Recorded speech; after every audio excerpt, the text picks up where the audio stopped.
Hello, everybody. Welcome back to the Dragon's Tome. This show we do that we read Dragon magazine from one to whenever we decide to stop.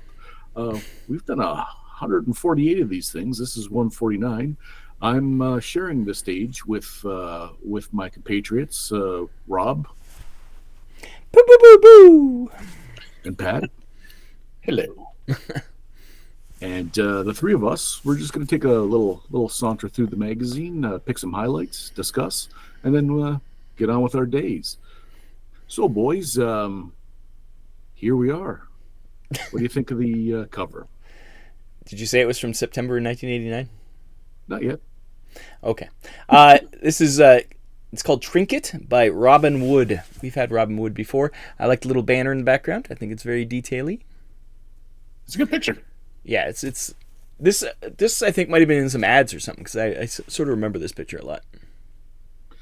What we're seeing in the PDF that we have, it is a grainy, pretty beat up copy that they scanned. You can see the front, the cover is damaged, and even in that state, you can see there's a lot. There was a very good choice. Oh, yeah. You can see the binding all bent to look at. I didn't even notice that. What you gonna do? It was in rough shape, but I'm glad someone took the time to scan it. Anyways, if no one had taken the time to scan any of these and gotten them from the various sources, what would we have done? Jack, you'd be free. Exactly. You'd be free of your servitude. Whoever scanned this, does it? Swear to God, I'm gonna come down on you. Does it say what these cats are? Are they just there? Kitties. She's got familiars. Okay. Or animal companions, or this coincidentally there happen to be cats in the treasure room. Yeah, because she doesn't look like a wizard to me. She looks like a thief. Well, she's stealing things. I assume she's a thief. With the iconography on the back and on the pillars and I assumed it was like a temple of cats, and they were just like going like, "Oh, hey, what's going on here?" Or they're like, "Oh, finally we get to get our share. Trinkets. Thanks for opening the chest. We couldn't do that with our paws." I like the. Because What's that? yes, she does have a like a street rat, thief type look to her. Like, Is it the headband, Jack? Is that how you're typecasting her? no, it's the what is it from Aladdin? The jacket. It's that street Probably urchins Aladdin all wear that. It's probably the Aladdin jacket because every time you see a street urchin, all they can afford is a vest. maybe that's it. I was thinking lack of armor, movable clothing and such. But yeah. I like the Celtic Whatever. knot on the old treasure there. It's very cool. Oh. There's a lot of detail. Like you could have just done a normal treasure or a I mean, just the embroidering on the vest itself is really cool too. yeah, Look at in it the closely. background, like there's tons of little flourishes everywhere. They took their time.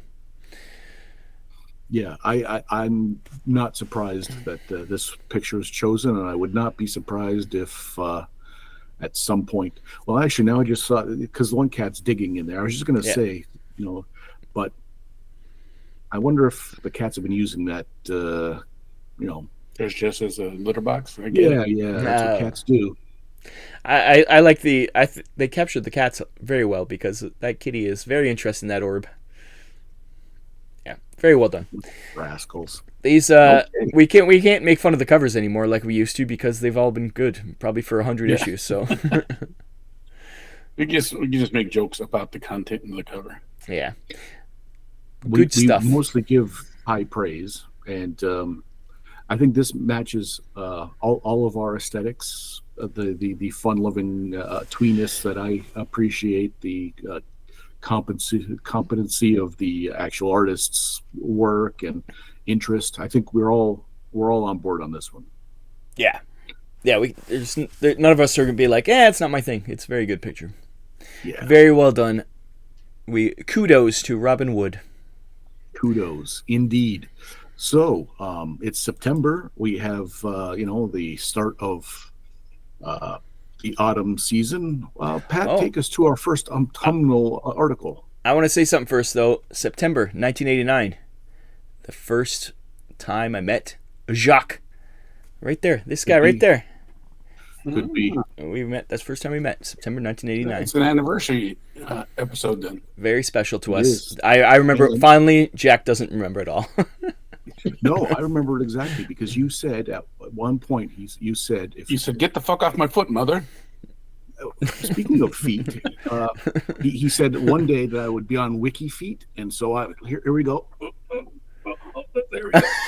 Oh God, no. What is that? Sore. God, put it down. Oh God, we just There, I lost a expect lot of. to see my link to it in the down in the description. Oh man, we just lost so many viewers. Hey, when you were 16, you didn't know what you would wished for. I hope our editor just blurs that out. It's a fool's errand, that was. He says he's going to leave it in. Okay, so Patrick, you are wearing a lot of red. You are red from stem to stern. So let's, but I know he's got me beat. He's got more red. I tried, but Pat comes in with a red shirt. Okay, I'm bound by law to go to Pat. I apologize. All right, let's go to page 16. 16. Magic for beginners. Yeah, it's a little interesting article I was reading about how to limit the magical weapons you give to low-level characters. Because his argument was if you give them too early, then it becomes a crux, and then they want more at medium levels, which I guess is not. I don't know if I can relate to that because in any of my games, I just remember having a +1 sword for like the longest time. Yeah, I don't remember ever having like these I guess it's still the Monty Hall thing back here, but but I mean that's to say that doesn't happen. I mean I'm sure it does happen. As a GM, but but he does come up with some really good ideas about how to fix those things. One of the interesting takes that he had was doing charged items, so let's say you had a sword and it has 10 charges. Every time you use a charge, it becomes +1 for quote unquote how many ever turns or rounds. But it is, and certain then when it's times. Yeah, and then once you're done using all the charges, then it just becomes a regular, very nice sword at that point. Yeah. Which I thought was a cool take on that. And then he talked about how some of the more supernatural creatures you needed to have magic weapon to hit some of the lower ones. And so his fix for that, instead of giving them a +1 weapon of sorts, was to make silver iron weapons. And then, I forget, there was I can't remember off the top of my head, you figure out the cost for that, and that's what you get. And basically it becomes a weapon that you can hit because it's got cold iron and silver in it. So you don't need to have medical profit for it, which is also was a cool idea about doing that. Kind of makes sense. Yeah. And I don't know if I ever thought about using a silver iron weapon as a choice. So if any of you guys that are listening have done that or used that, let me know, because I thought it was a pretty cool idea.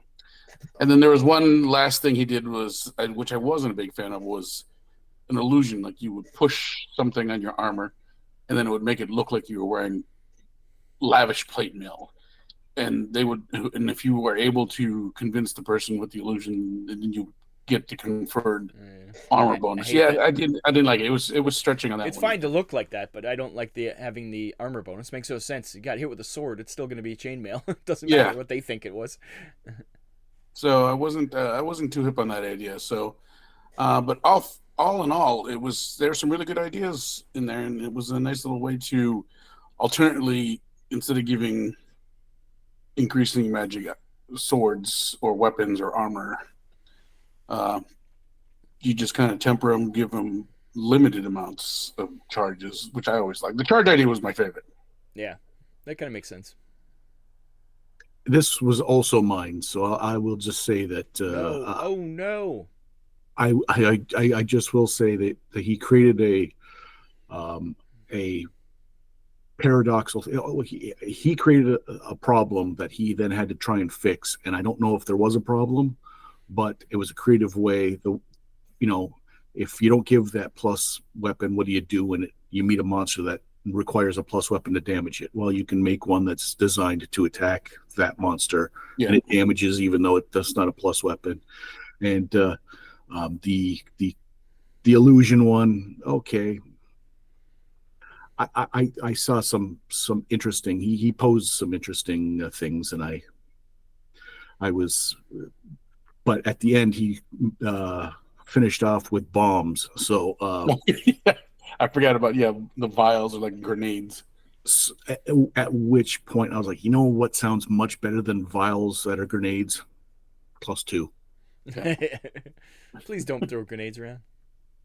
So it was interesting thought experiment, but I never run into that problem. I don't know if it in his campaign, if this was the proper solution, but yeah, it's an interesting workaround to his. There were some good ideas, and there were some good hits, and there were some good whiffs.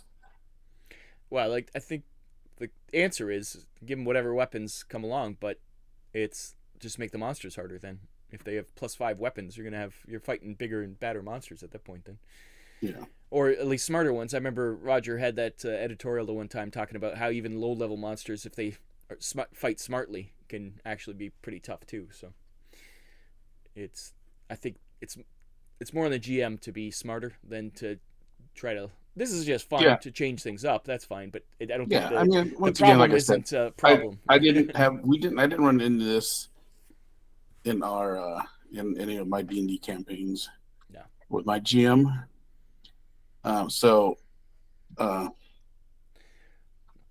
Everybody I always had it was a +5 Holy Avenger. So, what more do you need?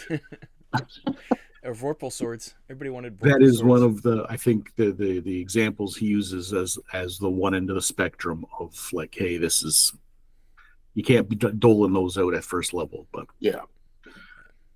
Okay, well, that was my article, so let's go to Rob. I think we're just going to scroll down a few pages to number 22, page 22. It's the envelope, please. This is the Origin Awards in 1988. It's always fun to see who won what, and it looks like GURPS really cleaned up. It must have been the year of GURPS, because they won a lot of stuff in this one. Also, Peterson's Guide to Cthulhu Monsters, won Best Presentation. It is a great book.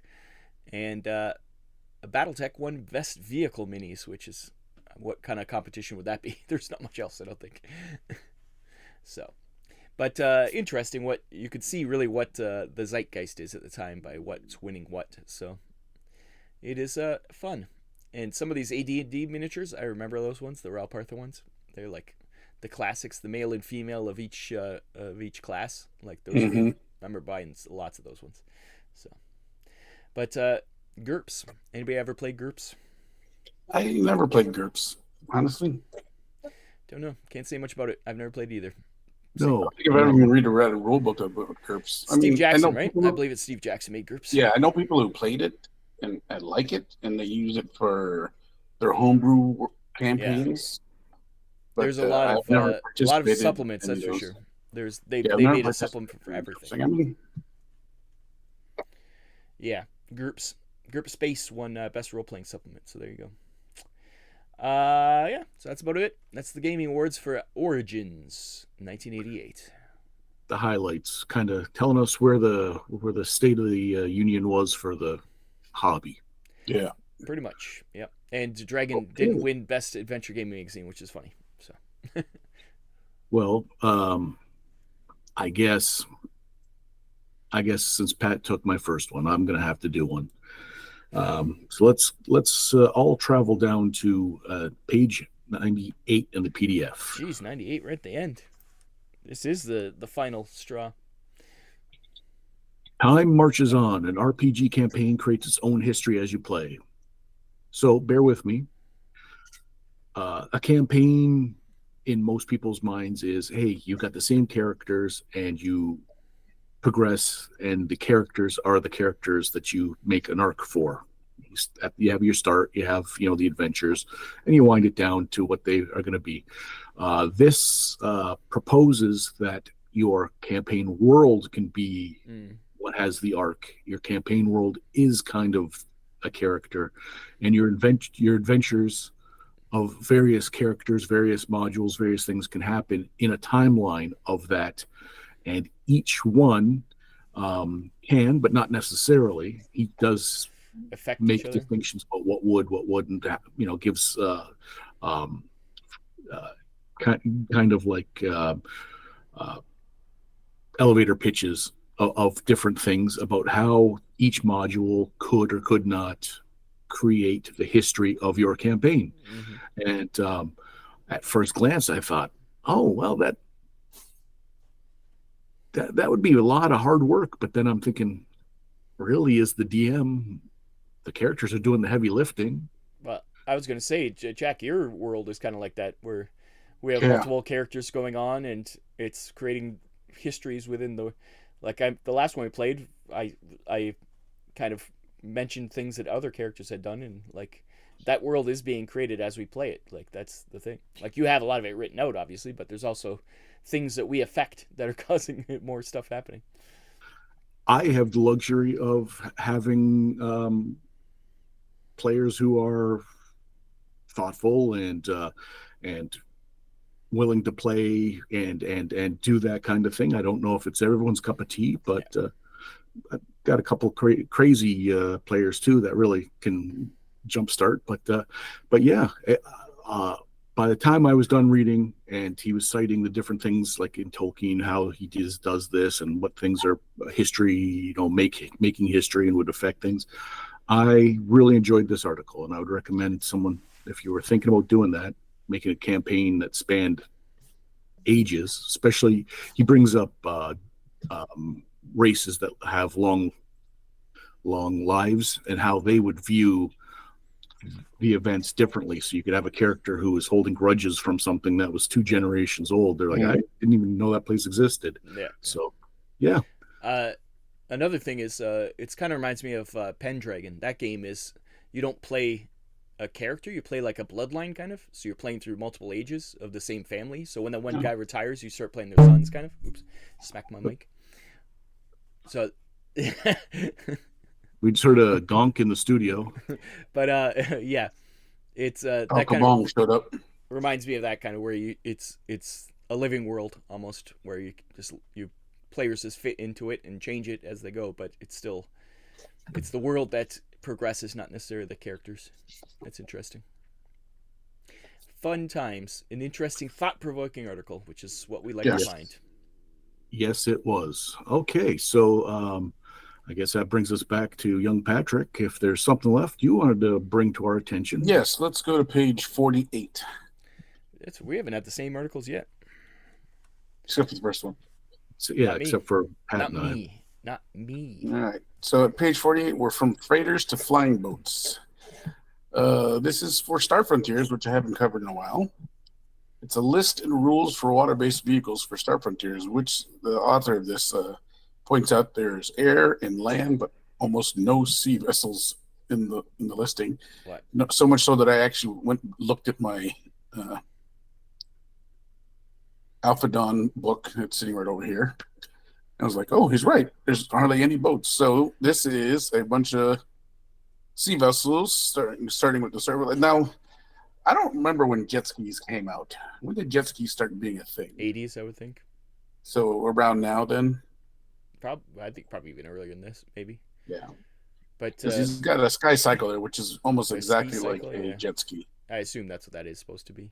Yeah, and then surface. Jet ski isn't that a brand name? Is it like Kleenex? I think it's one of those things. Sea-Doo, I know is a... Yeah, I know that is a brand. But I don't know about jet. I don't know. I don't know too much about when jet skis came out. They were invented for that movie. Then he covers submersibles. So there's little subs, mini subs. And then amphibious assault vehicles. Wow, I went straight to wargaming there. Amphibious aircraft, which are, basically like the aircraft we got now. They just have pontoons or things like that. And he actually gives movement rules too, which are great too. So if you play Star Frontiers and you like it and you want to add water vehicles, this is a very good article for that. My question is, as always, the same reason I have find it weird that people really want water vehicles in BattleTech. Why? It's space adventures. Why do you want to be on an ocean? But it's not just space. You land on planets in this. I know, but a lot of adventures happen on planets.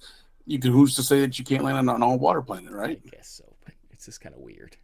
I use my jet fighter to play on my water. Yeah, if there's no land, where are you going to land to refuel? I don't need to refuel. It's got nuclear engines.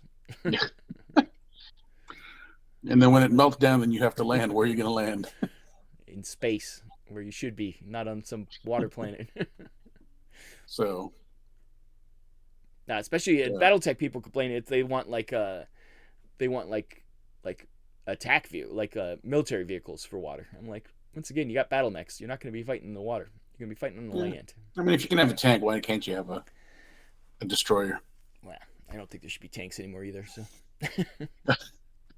if you could walk in a giant, bipedal or even like any kind of walking mech, and it was good on land, and you could just take the same thing and go right into the water, I could understand your reluctance to get into a speedboat. That's to continue the debate here. That's depending on whether or not you can afford to have a mech. Just maybe you can afford to have a tank, and that's all you got. I'm just saying, Rob proposed a scenario, and I was saying taking part in that. I'm not unofficial saying in the official, like I'm not saying in the worlds, but I'm saying why would you want to play that? That's my point. When you have the whole universe to play in, why would you want to play in a boat? I know you're a boat person, Pat. I understand you're a boat person. It has nothing to do with the boat. It has to be able to, because you don't place it everywhere. Do you understand that there's more than one environment than space? I would like ICE to know that Pat is he is fully a national person. Rob's slander is both unnecessary. He likes boats. Just to clear this up. Okay. That's it. Okay, so I guess it's Rob's turn. Thank you. I got lots of articles, so let's go to page 78. It's actually, I think it's around here somewhere. I don't think it's actually on 78, but it's they do mention, let's see where I could find it. Scroll down. It's on page 81 under new and new products. Is that I think it's in there. Wait, is it here? Maybe it's on 82. It's on 82, sorry. It's BattleTech Center opening in Chicago. And it's the pods. It's the introduction of the pods. They flaunt that they have 32 meg of RAM, and they can have 64,000 colors. I think they were all 386, but this was all MechWarrior 1. No, I don't even think it's MechWarrior 1. I think it was even before that. And it's they're networked computers, which they find is insane. They're on a LAN network. But this is the BattleTech centers. Their pods are still around today. They're much updated now. I think they're doing MechWarrior 5. Yeah. But this is the weren't beginning of it. Just in one pretty recently? Didn't I see you with your hands all caressing the controls of one? Jack, are you seeing my dreams? No, I've never been in a pod. We've been outside the pods, but I've never been in one. I'm sure Pat's been in them. I've been in the pod several times. I could have sworn, was it Gen Con? Maybe you were just like reaching into. No, there was one guy who was there that I got tagged. I don't know. It wasn't me. I have in the past I've looked at them, but I never got to. It was Jared. Jared went in the BattleTech pods. Did he actually go in them? I thought he did. I think he wanted to. I don't think he got to play. Anyways, this is it's something new. It's something new and fancy. What it is it's a simulator pretty much for BattleTech. And if you're not familiar with them, now the question is: are these the actual pods, or was these just computers that they land together? No, I think it's there's cockpits. They say with the proprietary computers, and they change the fictional environment every 30 minutes, and it's like they compare it to Disney, I think, where they say it's like that kind of thing where it's immersive. It is. I think it is the actual pods. That's what it is. So fun times. It's a new world. So 89 was when they came up with them, or early 88 probably, or late 88 I should say. Anyways, that was my article because I thought that was interesting. Excellent. So I guess that's it for No, articles. I We got can. more. I got one more. Oh, there you go. What page? Reluctantly, I We have to make up for relinquished your control lack to of Patrick. articles. So Yes. Page 34. that's good. I was going to do this one too. This was one of my other ones. Yeah. Orcs in Space. This guy does a review. It's not a review. I'm sure not a review. He does basically takes Warhammer 40k Rogue Trader and turns it into an RPG. Yeah, this is like before there was a 40k RPG. This guy does it. Well, ironically, the 40k RPG is called Rogue Trader. Wow, it's not like actual campaigns and stuff, right? It's more. No, it's the Fantasy Flight put out a whole set of RPG books. Oh, later. Called Rogue Trader. Yeah, in 2009. Oh, I was gonna say. At this time, Rogue Trader is just the miniatures game, right? Just the miniatures game, yeah. He labels it fantasy future, but I don't necessarily sure I agree with that. Well, the words grimdark hadn't been invented yet, I guess. Yeah, so, but he transformed the combat rules using a 2d6. Basically, you're still using 2d6 as a dice pool. He translates the stats, ballistic weapon skills as your main two skills, and then there's leadership and there's morale. It's been so long time since I played 40k that I forgot all the stats. Good. I'm glad to hear that. Yeah. But he clumps the stats, so you end up with like 4 or 5 stats, if I remember right. And then you basically roll your 2d6 against the stats, just like you would in a role-playing game. He also goes into the PC types, the different ones you can play. You can play an Inquisitor, an Adeptus Arbites, which is kind of like the cops, like the judges, basically, and things like that. Are you saying they stole the idea of these things from Judge Dredd? Is that what you're trying to say? The Adeptus Arbites? Mm-hmm. Well, they had the Judge Dredd game first, didn't they? So they just borrowed it from the license they already owned? Is that what you're saying? Yeah, I think so too. Because if you look at the Adeptus Arbites and the older pictures back then around this time, they look pretty much like judges. Well, I'm not going to say that Warhammer stole everything they ever had for 40k from other things, and then they claimed they did it first, but I may be claiming that, actually. That's exactly what I just claimed, isn't it? So, come at me, 40k fans.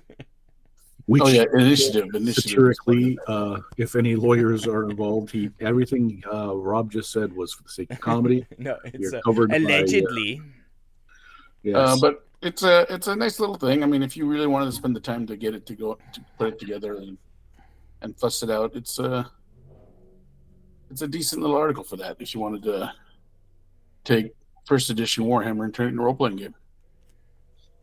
It's more than just hey, this is a thought experiment. They go into like this is kind of a Rosetta Stone of making. Yeah, one of the things he did say in the article is that he wanted to stay true to the mechanics of the skirmish game, so he didn't want to change too much from it, which is why I think he still uses 2d6 dice pool. Yeah, instead of polyhedral. Yeah. Have you ever played the 40k or the Warhammer role playing games? No, but I did. I got a buddy of mine who wrote a bunch of books for them. I'm just curious if it's how it actually plays. I don't even know. I did not get into the 40k role playing, so I have no clue. Oh, well, if anybody knows, comment below. How is 40k role playing game the official one played? Is it with just 2d6 or is it? Yeah, I mean when Fantasy Flight lost the license, though, I don't know if anyone put it out. Yeah, it's or is it just defunct? Is it Free League? Free League has it, I think, don't they? I think we saw it at Gen Con. Oh, you're right. Or was it that other guy? I can't remember. That one that was talking to us. I remember it was nice looking. Was it? Oh no, it wasn't. If you know who it is now, please comment below. We definitely saw it at Gen Con. I just I remember seeing it. Was it at what's it called? I'm thinking it might be at the Hasbro. What are those people? Did they have it? No, it was. I think it was the guy. They have the vampire one. That's what I was. They have vampire. It was the guy who had just the tables. He was the bearded guy who was talking to us and asked us what we played. Yeah, that's right. That's right. He wrote the rules for one of them, 3rd edition or something like that. He said, "That's right."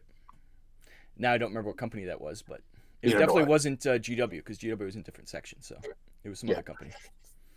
Anyways, that was a tangent. Jack's like, yeah, your whole thing's a tangent. My next. You already stole an article, so you might as well just steal some trip down memory lane. Okay, so that should be it for the articles then. Page 86. An indulgent to story after what? 86. It's the role-playing reviews, and it's Cyberpunk is reviewed. Cyberpunk's reviewed, and it's a generally positive review, but questions whether it will have widespread popularity. Did it really say that? Yeah. Oh my god. Yeah, this guy couldn't be more wrong about the widespread popularity of Cyberpunk, but he says if you're expecting the neon lights and this he goes, oh no, it's a dark, terrible future and he starts listing some stuff up and going, yeah, if that was our only problem. Yeah, I mean, I don't know why he would say that. I mean, it's already spawned what, as much as I hate to call it a clone, but Shadowrun. Yeah, there's a question about Shadowrun was the what do they call it, the parallel development, because it came out pretty quick after. So I don't know. Yeah. I don't know how much it was influenced, but also in the quick bits they have a Dark Future review from GW. Remember Dark Future, that car game? Yeah. And they review that one, and he says it's it claims to be an RPG, but it's more just a here it is. It's on page 90. It's claims to be RPG, but it's mostly just a board game, and it's the classic GW kind of lots of miniatures and stuff. Like you can assemble your cars in various ways, but at least he doesn't say it's horribly overpriced this time. But it probably was. It was $47.95. Yeah, $47.95. Yeah, sold as a 3D role playing game, but don't be fooled. It's a board. Wow, look at the exchange rate back then. $47.95 US and £20. Wow, yeah. Okay. That's almost 2 to 1. It's more than 2 to 1. Yeah, 2.5 to 1 almost. Yeah. That's like Canadian to pound. The pound was strong back then, but no more. Yeah. So that's it, Jack. I'm done now. I'll stop bothering you. Okay, so we are back to adhering to the rules, and those rules say that we have to do an ad each. So I'd be surprised if we do an ad each. Yeah. Really? Mm-hmm. Because I almost guarantee me and Pat have the same ad. You better not. There was only one BattleTech ad in here. No, I didn't even see a BattleTech ad. I don't think. Okay. I think it was. I know which one he's saying, but I won't start with it. Okay, you both of my gladiators get into the ring. Or we can just say it at the same time. You want to say the page number at the same time, Pat? See if it's it. Yep. 1, 2, 3. 73. 71. Oh yeah. Or 71. Oh, okay. Not 71. Okay, Pat, let's go to 71 for you. Yeah. Same one. It is the same one. I just 71. I said 73 by mistake, but it's 71. Spelljammer. Spelljammer, yeah. Okay, is this the first ad? Because I can't remember. No, this is the first ad we've seen of Spelljammer. Yeah, coming out. Jack, is this your ad also? It has to be. This is the only ad in the... Yeah. It's reversed, I think. Blurry. So. Trust me. Oh, no, it's blurry because it's fixed. Oh, no, it says Spelljammer. Yeah, here it is. It does Spelljammer. Yeah, this is definitely the big ad of this... the only ad that I found in this one. Coming this fall. It's out of this world. I genuinely didn't believe Spelljammer was this fast after second edition. We've had that discussion. Yeah. We've quite literally pondered, when does that come out? I remember here, I remember there. It's been, and I agree with Rob though. I remember it coming. I've seen, I mean, obviously not, but it seemed to me that it came out a bit longer, maybe because Forgotten Realms and all that, and Dragonlance and all that stuff were they're putting out a lot of stuff at the same time, right? I think at the time we were in high school, and I think time compresses then, like that was 4 years of high school seemed like forever, right? So yeah, I think and you were probably in college at the time, right, Pat, or just out of college? Mm-hmm. Yeah. No, I'm still in college. Yeah, so it's the same idea. Like I think it's that compression of time where you think, oh my god, it's so long, but meanwhile it was like 3 months. Like it's just so funny. Time you perceive time differently, especially when you're younger. So it's not the cover that I associate with Spelljammer. This is just it's a black and white, so it's hard to really see it. I think in the future volume you can actually see a color version, but yeah, but it's not what I'm accustomed to. Well, I don't think any of the ads so far are going to be that iconic Spelljammer cover. I thought this was the cover of the book. I don't think so. I had the box set. I can't really tell because it's such a not a great scan. And if it isn't, then I don't know if I ever saw or had the official book, but it's certainly not what I associate. When I see Spelljammer, it's not what I picture. So early days was, something that I don't know how it came out this early, and yet like I'm thinking of all the things that I remember that have come out. Can you see that? Rob's showing to the camera. It is the same picture. It is the cover. But it's the Spelljammer words are so big on the cover that I think it makes the cover look different.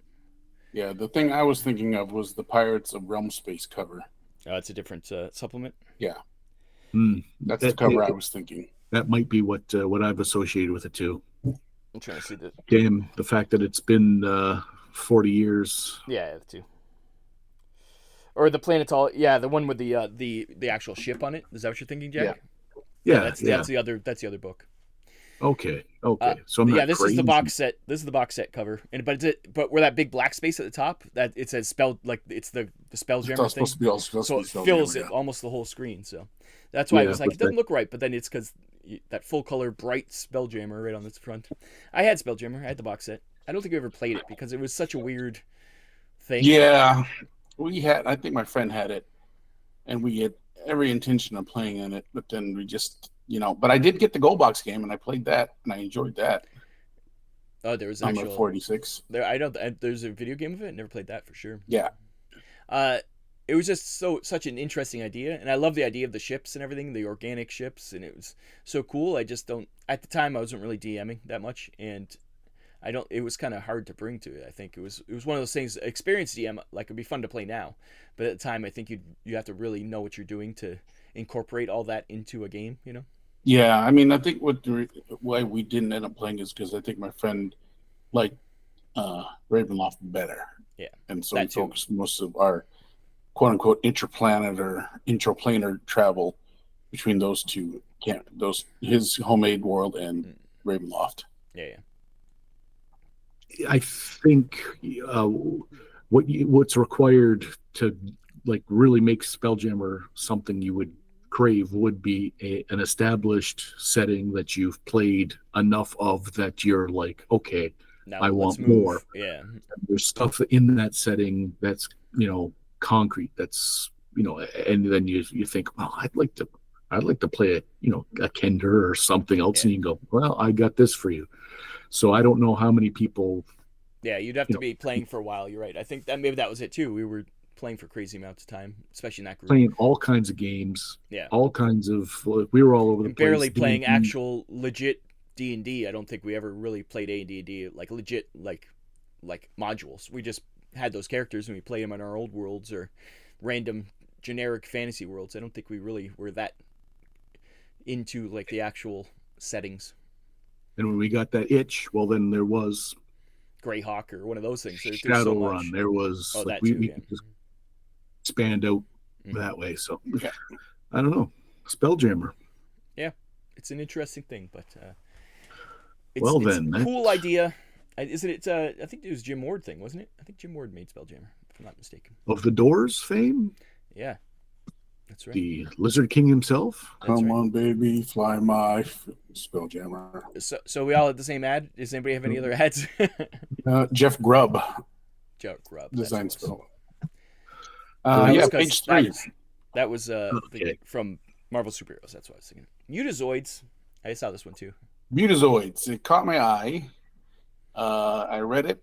And I came out with the question, is this an RPG? I think it's an RPG. I like every time we find some British thing, we're always like, is this an RPG? Oh, this one's not British, this one's Kentucky.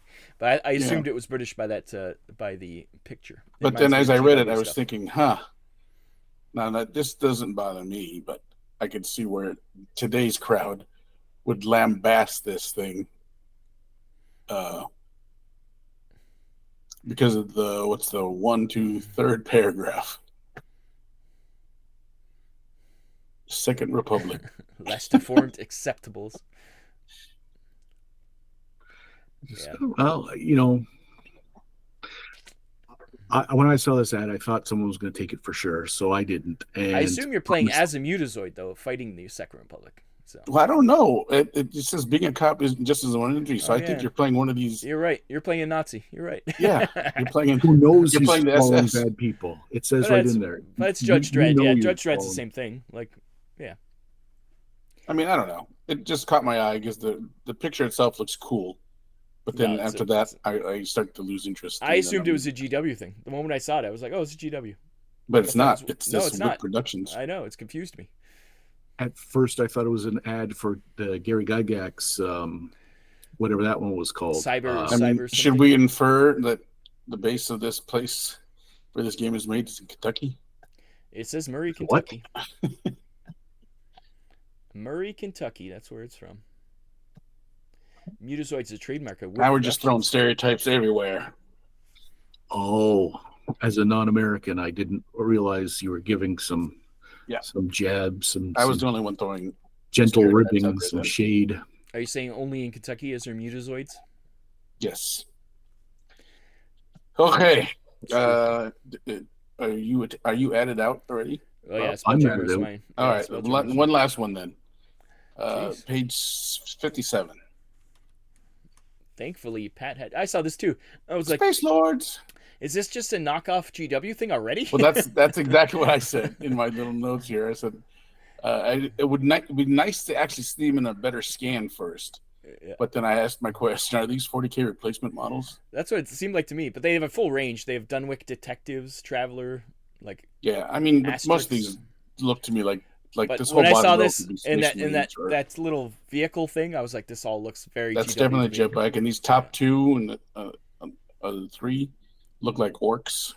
It is in England too, so. Yeah. No. One of them is. The other one is. Oh no, these are the distributors. Oh, so who wonder where the actual company's from? But yeah, it did one's look like in. It definitely one's looked in Britain and one's in West Virginia. But bear with me for a second. The bottom line of models are giving me a aliens. Definitely the last guy. He definitely looks like he's got a smart gun on him. Yeah. Just and the first okay. guy. Yeah. So maybe what is I think it's generic miniatures for everything. That's what this play. Yeah, like hey, you could play this for this, but it is also fit for this. Or it would have been nice if it was a better scan and we could actually see what they look like. That vehicle was the one that got me. Yeah, that and the 2 orcs up top. I was thinking, are they orcs? It's hard to tell. They look like orcs, so I know. It's almost like orcs in aliens armor. That's kind of looks like.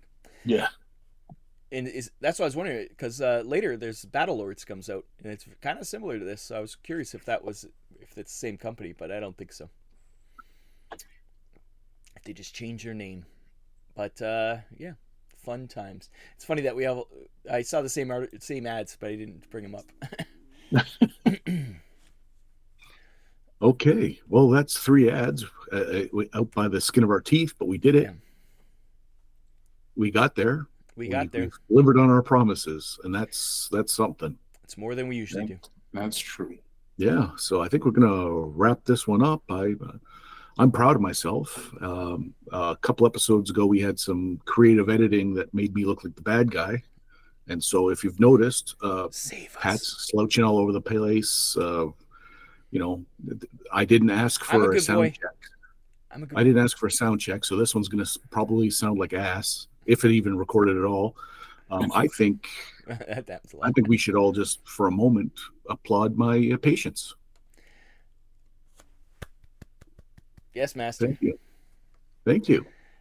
Everybody thinks we're like abused wives from Jack. Just don't hurt us. We're sorry we said something. Rob, your sensitivity level for you got to turn that up to maybe a 2.